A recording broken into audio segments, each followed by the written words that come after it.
Sa inyo paano mag login sa RideBnB kung gamit ang SIFAL wallet. Kung meron ka ng SIFAL wallet, no?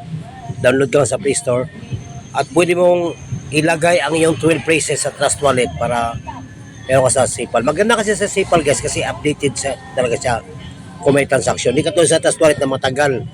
Minsan magtataka ka bakit zero pa. Oh. Okay. So itong SIFAL wallet natin, login. So, pag login dito ka sa Explore, sa baba Explore.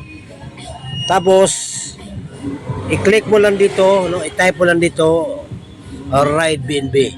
Oh. Sa version 1 ito guys kasi magkaiba na po sa version 2 .live. So, ito muna sa version 1. Tapos, i-click mo lang tong check siya iba, parang search pa rin, no? Click natin. Tapos, i-click mo lang yung confirm. Okay, confirm. So, ganun lang guys. Tapos, i-click mo yung tatlong tuldok sa taas, no?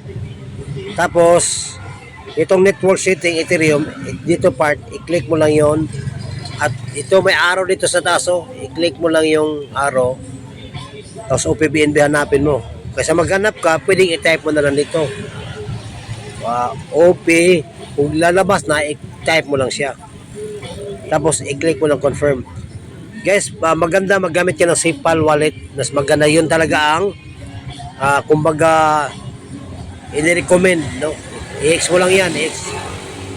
So, ngayon, login na tayo. Automatic naman yan login. Basta, yan, no?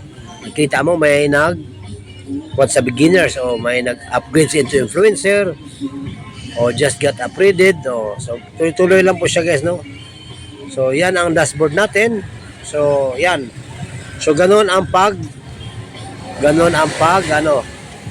login. Okay? So, sana nakatulong ito, guys.